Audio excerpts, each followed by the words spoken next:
1967 அப்போ ஒருங்கிணைந்த செங்கற்பட்டு மாவட்டம்.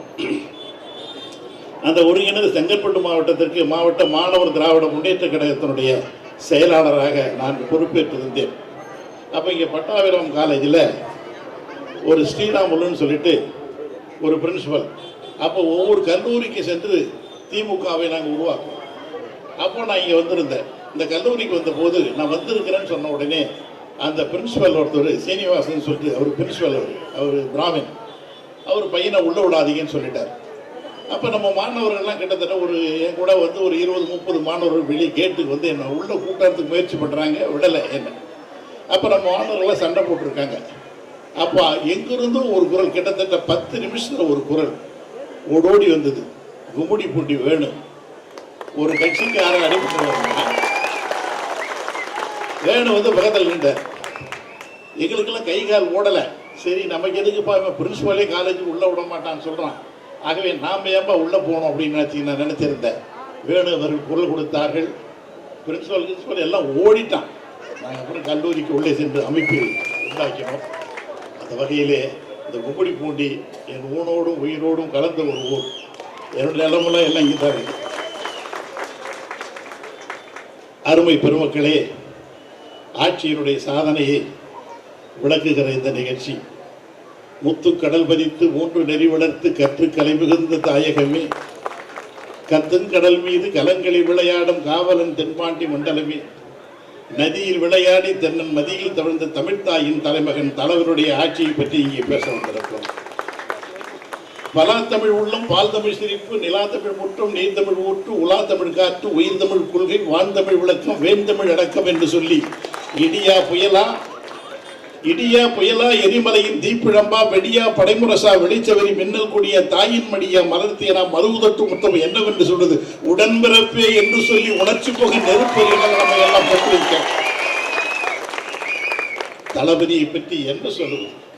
சூரியனோடு சொக்கட்டான் ஆடுகிற தலைவன், சூரியனோடு சொக்கட்டான் ஆடுகிற தலைவன், கிழக்கை வெளுக்க செய்து கீழ்வானத்தை சிவக்க செய்கிற மேடவன், கடந்து போன மேகங்களுக்காக ஏங்கி போகிற தலைவர்கள் நம்முடைய தலைவர், கடக்க போகிற மேகங்களை தரைக்கிடுகிற ஆற்றல் படைத்த தலைவர்.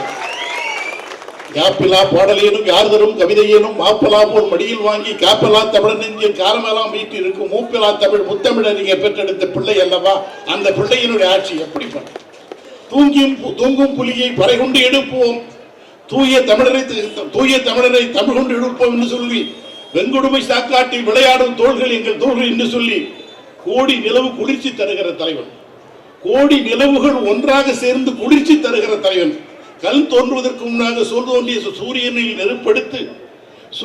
நெருப்படுத்து சூழ்ச்சிகளை முறியடித்து எரிமலையில் நெருப்படுத்தி ஏழைகளுக்கு உணவளிக்கிற ஆற்றல் வாய்ந்த தலைவர் தளபதி அவர்கள்.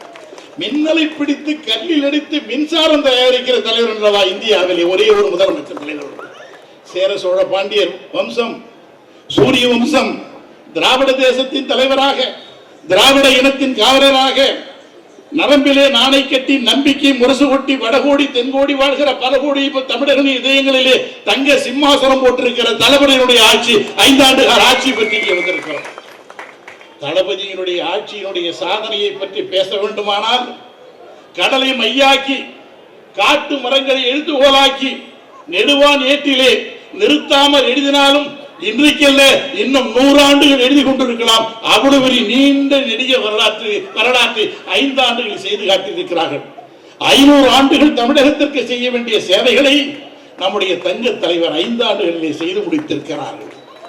தாயே தமிழே தலைநாடவதே, தாயே தமிழே தலைமாளவது, எழுதுவதற்கு எண்ணம் கொடு, வானவிலிருந்து கொஞ்சம் வண்ணம் கொடு, பழமொழியை கடந்த தமிழுக்கு பச்சம் ராத்தி தலைவரை பற்றி நான் பேசுவதற்கு அடலேறு முடித்தமிழாய், இந்த கடலேறி தனித்தமிழாய், சோலை மடலேறு சுவைத்தமிழாய், உடலேறி உயிரேறி வந்திருக்கிற பெருமக்களே, உங்கள் அனைவருக்கும் என்னுடைய படுவான வணக்கங்கள். புல்லை தொட்டு பூவாக்கி புழுதியை முழுது கல்லாக்கி, கல்லை பிளந்து நீர் எடுத்து காற்றை பிடிந்து சார் எடுத்து எரிமலைக்கு சரிமலையாய் எழுந்து நிற்கிற இந்தியாவிலே ஒரே தலைவர் நம்முடைய தங்க தலைவர் தான். கொட்டும் மழையிலும் கொளுத்தும் வெயிலிலும் புது உலகை காண புறப்பட்டிருக்கிற 8வது அதிசயம் நம்முடைய தங்க தலைவர் தளபதி. நினைவாரும் கனவாரும் இணையாரும் தாழம்பூ வேட்டி கட்டி தமிழ் போல் சிரிக்கிற தலைவன். தாழம்பூ வெட்டி கட்டி தமிழ் போல் சிரிக்கிற தலைவன். சொன்னாலும் வாய்மணக்கும், தொட்டாலும் கைமணக்கும், பூமணக்க பால்மணக்க புதுப்பொங்கல் நெய்மணக்க. தளபதி அவர்களே, சொல்லாண்டு பாடி சுவையாண்டு பாடி பல்லாண்டு பாடி இன்னும் ஒரு 100 ஆண்டு வாழ வேண்டும் என்று இங்கிருந்து நாம் அத்தனை பேர் ஒரு வாழ்த்துக்களை சொல்லுவோம். பூமியின் கூரையில் புகழ் கொடி நாட்டி, பூமியின் கூரையில் புகழ் கொடி நாட்டி, பூமத்தி ரேகையில் தமிழ் கோலையும் தீட்டிக் கொண்டிருக்கிற தங்க தலைவர். பூமியின் விலாசம் புயலின் சுவாசம், உலை நெருப்பல்ல ஊதி அணைப்பதற்கு அடைமடையிலும் அணையாத ஊடி நெருப்பாக திகழ்ந்து கொண்டிருக்கிறார்கள். அந்த தலைவரை பற்றி நாள் முழுதும் பேசிக் கொண்டிருக்கலாம். உலகத்தில் 192 நாடுகள் இருக்கின்றன. இந்தியாவில் உலகத்தில் 192 நாடுகள் இருக்கின்றன. 400 கோடி மக்கள் இருக்கிறார்கள். அந்த 4 கோடி மக்களுக்கும் 8 கோடி மக்கள் பேசுகிற மொழியில் பேசுகிற தலைவர் நம்முடைய தங்க தலைவர் தளபதி அவர்கள் தான். அந்த ஆட்சியை பற்றி நாள் முழுவதும் சொல்லிக் கொண்டிருக்கலாம். இன்னைக்கு நான் இங்கே போகணும்னு சொன்னேன். தளபதி அவர்கள் ஒரு லெட்டர் ஒன்று அனுப்பினார். வேலை வந்தவொடனே பிரித்து பார்த்தேன். அதில் கும்மிடிப்பூண்டி தொகுதிக்கு மட்டும் என்னென்ன சாதனைகள், தலைவர் எவ்வளவு உன்னிப்பா இருக்காரு பாருங்க. தமிழ்நாடு பூரா கூட்டம் நடக்குது. நான் கும்மிடிப்பூண்டிக்கு போறேன்னு சொன்னேன். கும்மிடிப்பூண்டியில் மட்டும் இந்த சாதனைகள் இதை நீங்க படிச்சுட்டு வாங்கன்னு சொல்லி அனுப்பியிருக்காரு. அவர் கொடுத்த லிஸ்ட்டை மட்டும் படிக்கிற பாருங்க. ஒரு முதலமைச்சர் 234 தொகுதி தமிழ்நாட்டினுடைய எங்கேயும் கடகோடியில் இருக்கிற கும்மிடிப்பூண்டியை பற்றி நினைத்து இதையெல்லாம் சொல்லிவிட்டு வாருங்கள் என்று சொன்னார்கள். இப்படிப்பட்ட முதலமைச்சர் எங்க பார்க்க முடியும்? சுண்ணாம்பு குளத்தில் புதிதாக மீன்பிடி இறங்குதளம், பெரியகுப்பம் கிராமத்தில் மீன் இறங்குதளம், வேலகாபுரம் மற்றும் மாமண்டூர் ஊராட்சிகளுக்கு புதிய கூட்டு குடிநீர் திட்டம், பெரியபாளையம் பவானியம்மன் ஆலயத்திற்கு திருப்பணிகள், பெரியபாளையம் பவானியம்மன் ஆலயத்திற்கு பிரசாதம் வழங்கும் திட்டம், எல்லாபுரம் ஊராட்சி ஒன்றியம் அலுவலகத்திற்கு புதிய கட்டிடம், ஊத்துக்கோட்டையில் நெல் சேமிப்பு கிடங்கு, வெங்கில் பெரியபாளையம் ஆகிய ஊர்களில் ஆரம்ப சுகாதார நிலைய கட்டிடம், பெரியபாளையம் கால்நடை மருத்துவ கட்டிடம், எல்லாபுரம் வட்டார பொது சுகாதார ஆய்வு கட்டிடம், ரெட்டம்பேடு ஆகிய ஊர்களில் ஊராட்சி மன்ற அலுவலக கட்டிடம், குருத்தனாம்பேடு கும்மிடிப்பூண்டி ஆகிய இடங்களில் பயணியர் நிழற்குடைகள், தேர்வாய் மேல் முதல்வேடு ராக்கம்பாளையம் ஓபசமுத்திரம் மதுரவாதல் ஆலப்பாக்கம் ஆலங்கினூர் ஆகிய ஊர்களுக்கு புதிதாக மின்மாற்றி, மாநெல்லூர் ஓபசமுத்திரம் ஆகிய ஊர்களுக்கு புதிய நீர்த்தேக்கம் தொட்டி, கும்மிடிப்பூண்டி ஒருங்கிணைந்த வேளாண்மைத்துறை அலுவலக கட்டிடம், கவரப்பேட்டை ராக்கம்பாளையம் ஆகிய இடங்களில் துணை வேளாண்மை விரிவாக்க மையம் மற்றும் விதை சுத்திகரிப்பு நிலையம். இதை பூரா எழுதி கொடுத்து கும்மிடிப்பூண்டியில் போய் பேசிட்டு வான்னு ஒரு முதலமைச்சர் சொல்றாருன்னா இந்த மண்ணை பற்றி இந்த மனிதன் எப்படி நினைத்திருக்கிறார்? கடந்த 5 ஆண்டுகளில் ஒரு சேமிப்பு மட்டும்தான், சும்மா ஒரு சாம்பிள் தான் இது. இந்த தலைவருடைய சாதனைகள் என்ன சொல்றது? இங்க கர்ஜித்து போனானே நம்ம நாசர், எப்படி சார் உலகத்தில் இது மாதிரி ஒரு இயக்கம் இது மாதிரி உலகத்தில் பார்க்கவே முடியாது. டெல்லிக்கு போயிருந்த அங்க ஒரு முதலமைச்சர் என் கூட ஒரு 4 தடவை எம்பியா இருந்தவர், என் பக்கத்து சீட்டு. அவர் ஒரு பெரிய மாநிலத்தின் முதலமைச்சர், பிஜேபி சார்ந்தவர். அவர் என்னை பார்த்து கேட்டார், என்ன சார் உங்கள் முதலமைச்சர் நிறைய சாதனைகள் பண்ணுறாரு அப்படின்னு சொல்லி கேட்டார். ஆமாங்க அப்படின்னு நானே வியந்து போகிறேன் அப்படின்னு சொல்லி சொன்னார். அப்போ நீங்கள் எந்த சாதனையை சொல்கிறீங்க அப்படின்னு கேட்டேன். அவர் சொன்னார்,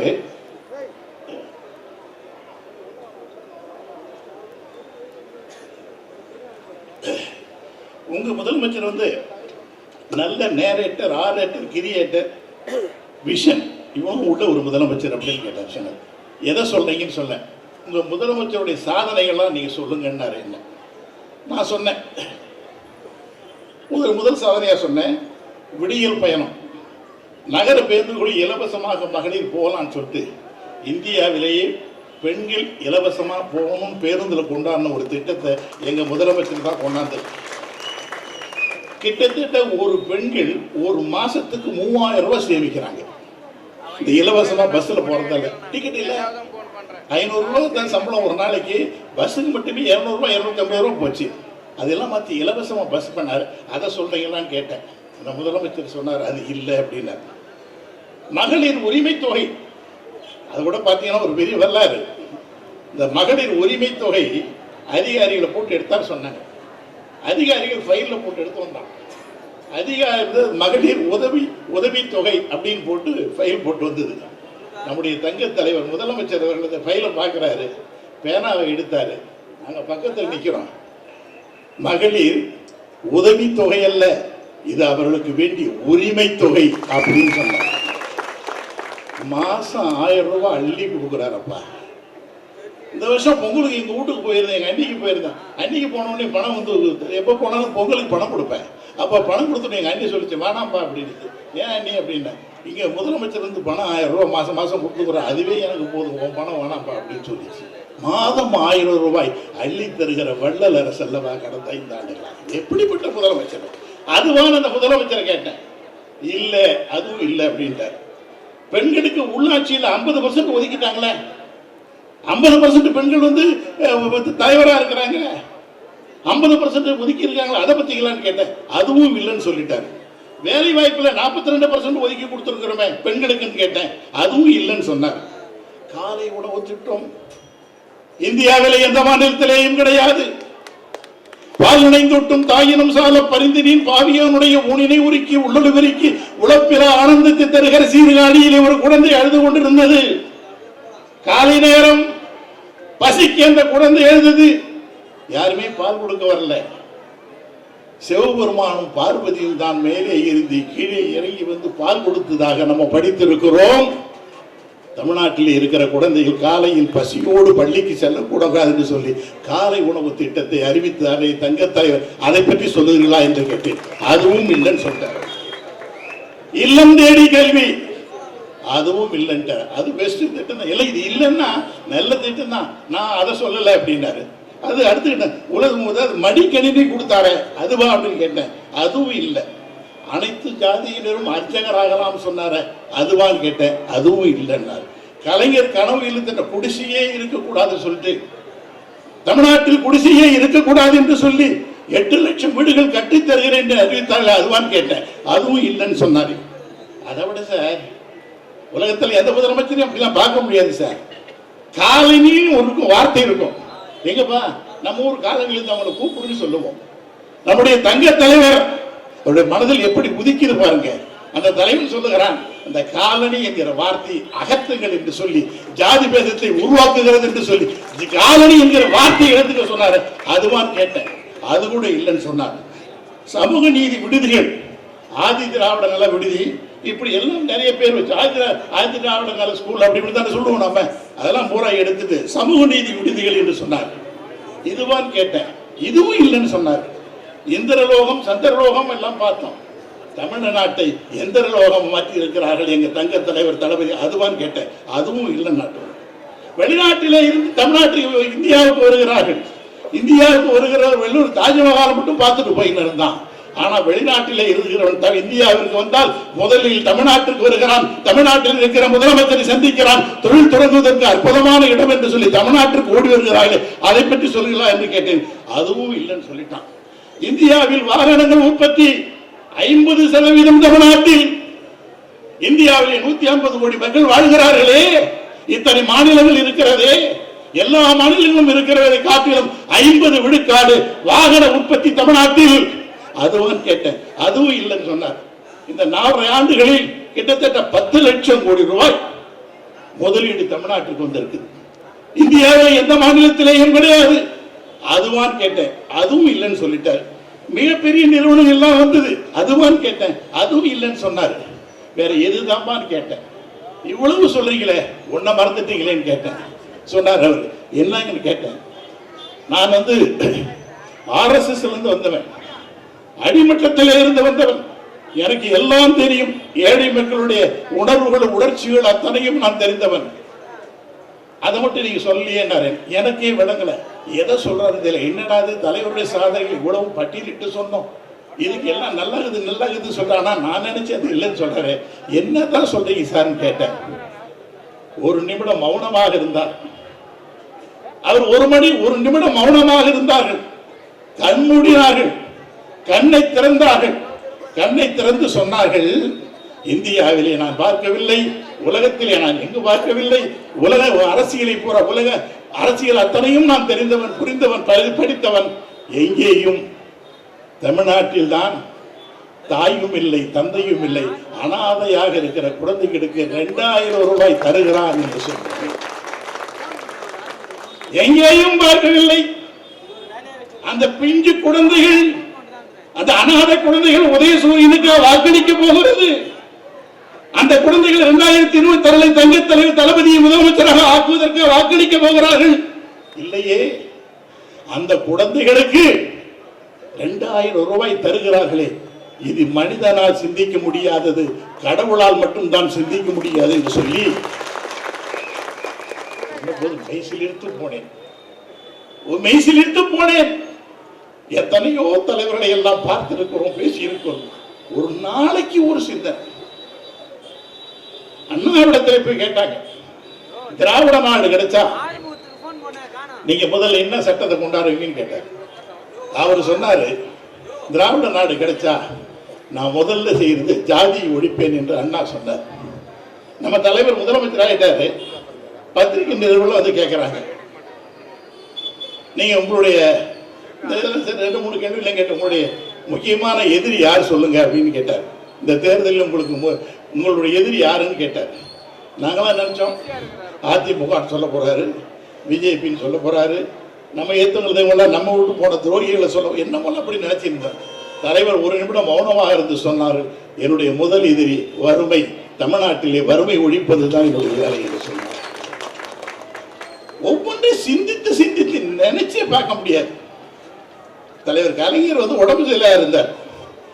நாங்கள் வீட்டில் மாலை நேரத்தில் 7 மணிக்கு அங்கே போவோம். அங்கே உட்காந்துருந்தோம்.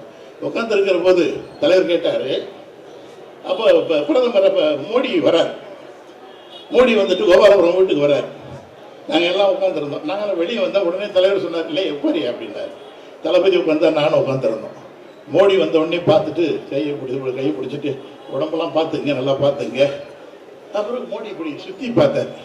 கோபாலபுரம் வீடு எல்லாம் வீடு தெரிஞ்சுமே, சின்ன வீடு, சின்ன தெரு, ஒரு சின்ன அறை. இந்த அறைகள் இப்படி உட்காந்துருக்கார். பார்த்து உட்கார்ந்தார். பார்த்த உடனே மோடி இப்படி பார்த்துட்டு தலைவர் கலைஞரத்தில் கேட்டார்கள், என்ன